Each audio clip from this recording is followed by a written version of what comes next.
नमस्कार मित्रों, सकरात से सकरात तक उठाए जाने वाले बहुत सारे नेक नियम होते हैं। मकर संक्रांति साल का सबसे बड़ा दिन होता है जिस पर बहुत सारे नियम उठाए जाते हैं। इस दिन स्नान और दान का अत्यधिक महत्व है। कई नियम एक वर्ष भर के लिए उठाए जाते हैं। इस वीडियो में हम आपको एक वर्ष भर किए जाने वाले सारे नियमों की संक्षिप्त जानकारी लेकर आए हैं।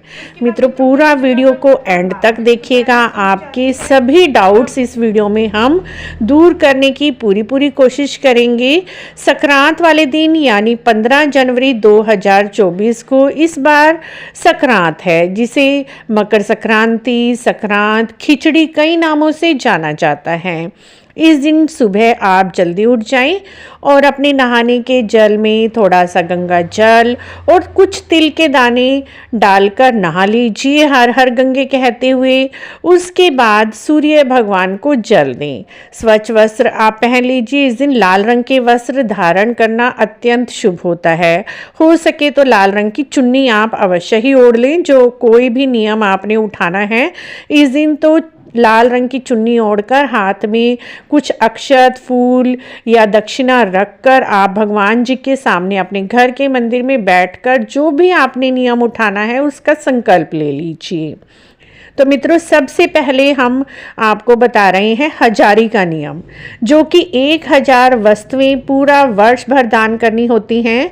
जो भी हमारी हर रोज में यूज़ होने वाली वस्तुएं हैं वही दान करनी होती हैं। इसमें आप खाने पीने की सभी प्रकार की वस्तुएं, दालें, अनाज और नमकीन, बिस्किट, सब्जियां, कपड़े और भी जो भी हर रोज के काम में हमारे सब आते हैं सामान, वो दान कर सकते हैं। हर सामान को आपको जोड़े में लेना होता है। मान लीजिए आप चकला बेलन दान कर रहे हैं तो चकला बेलन एक माना जाएगा, एक चकला बेलन और साथ में लिया जाएगा। यानी जोड़े से आपको हर चीज़ दान करनी है। चप्पल दान कर रहे हैं तो आपको 2 जोड़ी चप्पल दान करनी है। उसी तरह से तकियों के कवर आपको दान करने हैं या तकिए दान करने हैं तो 2 जोड़ी चीज़ें दान करनी है। जुराबें दान करनी है तो 2 जोड़ी जुराबों की दान करनी है। हर चीज़ आपको जोड़े से दान करनी होती है। साड़ियाँ दान कर रहे हैं तो 2 साड़ियाँ दान करेंगे। इस तरह से टोटल आपकी 1000 चीज़ें हो जाएंगी। वैसे 500 मिन से जाएंगी और डबल हमने दान की है तो ये 1000 ही हो जाएगी। इस तरह से 1000 वस्तुएं दान करने का वर्ष में नियम लिया जाता है। 1000 चीज़ों में आप क्या क्या वस्तुएं ले सकते हैं उसकी डिटेल वीडियो का लिंक भी डिस्क्रिप्शन में दिया हुआ है। आप वहाँ पर जाकर पूरी डिटेल में इस वीडियो को देख सकते हैं। उसके बाद सोसेरी दान की जाती है। इसमें हर चीज़ हमें 1 किलो की मात्रा में लेनी होती है। मान लिया आप चावल दान कर रहे हैं तो 1 किलो चावल, 1 किलो दाल, 1 किलो गेहूँ और 1 किलो सोना और चांदी कैसे दान करना है इसकी भी डिटेल वीडियो का लिंक डिस्क्रिप्शन में दिया हुआ है। और ये 100 चीज़ें आपको पूरा वर्ष भर में 100 चीज़ें खाने पीने की, पहनने की, ये सब दान करनी होती हैं। लेकिन ध्यान रखें, आपको इसमें प्याज, लहसुन, मांस, मदिरा, पान, बीड़ी, इस तरह की कोई भी तामसिक चीज़ आपको दान नहीं करनी। ना ही सुई, धागा, कैंची, चाकू, धार वाली चीज़ें आपको दान करनी हैं। उस तरह से मित्रों 14 चीज़ें दान की जाती हैं। 14 चीज़ें में आपको संख्या 1 की 14 रखनी है। माना आप साड़ियाँ दान कर रहे हैं तो 14 साड़ियाँ दान करेंगे। 14 दुपट्टे दान करने हैं तो वो आपकी एक चीज़ गिनी जाएगी। इस तरह से 14 की संख्या में एक चीज़ आपको लेनी है, वो दान करनी होती है। आप बर्तन दान कर रहे हैं, 14 बर्तन दान करने होंगे। 14 लोटे, 14 कटोरियाँ, 14 गिलास। इस तरह से हर चीज़ की संख्या 14 होगी और 14 की संख्या में 14 चीज़ें दान की जाती हैं। वो भी 1 वर्ष का नियम लिया जाता है। उसके बाद मित्रों चिड़िया चुग्गा का नियम लिया जाता है। चिड़ियों को पूरा 365 दिन 1 मुट्ठी अनाज आपको डालना होता है। आप बाजरा ले सकते हैं, आप उसमें कोई भी दाल ले सकते हैं या फिर दलिया ले सकते हैं इस तरह से, या रोटी के टुकड़े कर लीजिए, 2 रोटी के टुकड़े तोड़कर वो चिड़ियों को, पक्षियों को हर रोज़ डालना होता है नियम से, और उसके बाद इसका उद्यापन करना है। चिड़िया चुग्गे के उद्यापन की वीडियो का लिंक भी डिस्क्रिप्शन में, आप वहाँ पर जाकर देख सकते हैं। उसके बाद मित्रों 1 साल तक रहा बुहारने का नियम लिया जाता है, यानी अपने घर के बाहर झाड़ू लगवाई जाती है, और उसके बाद अपने मायके के घर के बाहर झाड़ू लगवाई जाती है, अपने पति के मामा के घर के बाहर झाड़ू लगवाई जाती है, और अपने खुद के मामा के घर के बाहर 1 वर्ष तक सफाई कर्मचारी से झाड़ू लगवाई जाती है। उसके बाद इसका उद्यापन किया जाता है। जो सफाई कर्मचारी होते हैं उनको पहनने योग्य वस्त्र, झाड़ू, टोकरा, खाने पीने का सामान और दक्षिणा देकर इसका उद्यापन किया जाता है। इसे रहा बुहारना बोला जाता है, जो 4 जगह का नियम लिया जाता है, और इस नियम को भी पूरा 1 वर्ष तक निभाने के बाद इसका उद्यापन किया जाता है। उसके बाद मित्रों रहा दिए का नियम लिया जाता है।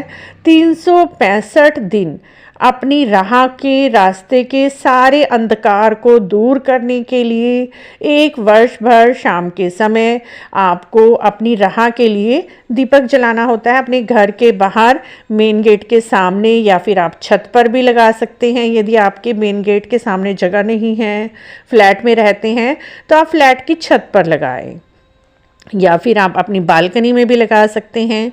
पूरा 365 दिन आपको रहा दीपक का नियम लेना होता है, और उसके बाद इसका उद्यापन किया जाता है। उद्यापन में 365 मावे के दीपक बनाकर उन पर दक्षिणा दे रखकर सबको ये दान किए जाते हैं। आप मंदिर में देकर आ सकते हैं, आप अपने ससुराल पक्ष में किसी को भी ये दान कर सकते हैं। उसके बाद मित्रों रहा रोटी का नियम लिया जाता है, यानी हर रोज 2 रोटी आपको किसी भी भिखारी को देनी होती है, ज़रूरतमंद व्यक्ति को, या अगर भिखारी ना मिले तो आप कुत्तों को रोटी खिला सकते हैं, पक्षियों को रोटी खिला। रहा रोटी यानी खाना खाने से पहले 2 रोटी आपको निकालनी होती है, ज़रूरतमंदों के लिए, भिखारियों के लिए। किसी का पेट भरने का पूरा 1 वर्ष तक आप नियम ले सकते हैं, और 1 वर्ष के बाद किसी भी भिखारी को या ज़रूरतमंद को आप गर्म वस्त्र दान कर दीजिए, कुछ खाने पीने का सामान, और साथ में कुछ दक्षिणा आप 10-20 रुपये अवश्य ही रखें। इस तरह से रहा रोटी का 1 वर्ष का नियम लिया जाता है मित्रों। उसी तरह से मित्रों पूरा 1 वर्ष तक तुलसी दिए का नियम लिया जाता है, तुलसी जी को बिंदी लगाने का नियम लिया जाता है, और तुलसी जी को मांग भरने का। ये तीनों नियम आप एक साथ भी ले सकते हैं, क्योंकि हर रोज शाम के समय आप तुलसी जी के नीचे दीप तो दान करते ही हैं, लेकिन पूरा 1 वर्ष भर तक आप संकल्प के साथ दीप लगाते हैं, और साथ में सुबह जल देकर तुलसी जी को सिंदूर की बिंदी लगा लीजिए, या फिर स्टिकर वाली बिंदी लगा सकते हैं। उसी के साथ आप सिंदूर से तुलसी माता की मांग भरने का 1 वर्ष तक का नियम ले सकते हैं। उसके बाद पूरा 365 दिन होने के बाद नई आने वाली संक्रांत वाले दिन आपको इन सब नियमों का उद्यापन करना होता है। आप या तो 12 बिंदी के पत्ते निकाल दीजिए, सिंदूर की डिब्बियाँ निकाल दीजिए, 12 या 14 भी निकाल सकते हैं। उसी के साथ एक चांदी का दीपक बनवा दीजिए। चांदी का दीपक कुछ ज़्यादा महंगा नहीं आता, 200-300 रुपये का आता है, और उसके साथ ही तिल गुड़ के लड्डू, खाने पीने का सामान, फल फ्रूट और दक्षिणा रखकर इसका उद्यापन किया जाता है। इस तरह से मित्रों आप तुलसी जी के नीचे दीप जलाने का, तुलसी जी को बिंदी लगाने का और मांग भरने का नियम 1 वर्ष भर के लिए ले सकते हैं। उसके बाद मित्रों पार्वती माता की मांग भरने का नियम लिया जाता है। यह नियम भी बहुत ही अच्छा होता है, पूरा 1 वर्ष का नियम होता है। हर रोज आपको शिवालय जाकर पार्वती माता की मांग में सिंदूर लगाना है, और उनकी सिंदूर से कुछ कण लेकर अपनी मांग में भरना होता है, और पूरा 1 वर्ष होने के बाद इसका उद्यापन किया जाता है। 12 सिंदूर की डिब्बियाँ या फिर 14 भी ले सकते हैं आप, वो लेकर एक तो आपको पार्वती माता के मंदिर में सिंदूर दान करके आना होता है। बाकी जो बची हुई डिब्बियां हैं वो सुहागन स्त्रियों को, अपनी सहेलियों को दान कर सकते हैं। साथ में कुछ दक्षिणा और खाने पीने का सामान दान कर सकते हैं। इस तरह से मित्रों, पार्वती जी की मांग भरने का नियम लिया जाता है 1 वर्ष भर के लिए, अखंड सौभाग्य की प्राप्ति के लिए। और भी बहुत सारे नियम हैं, लेकिन कुछ नियम आज हमने आपके साथ शेयर किए हैं।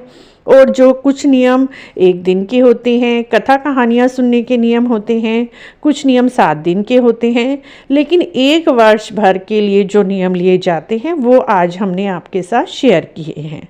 आपको आशा है आज की हमारी ये छोटी सी जानकारी अच्छी लगी होगी। यदि अच्छी लगी है तो आप हमारे चैनल को इसी तरह की और जानकारी के लिए जरूर सब्सक्राइब करें, लाइक करें, वीडियो को शेयर भी करें, कमेंट भी ज़रूर करें। हम आपके सभी प्रश्नों के उत्तर देने की पूरी कोशिश करेंगे। राधे राधे मित्रों, वीडियो देखने के लिए आपका बहुत बहुत धन्यवाद।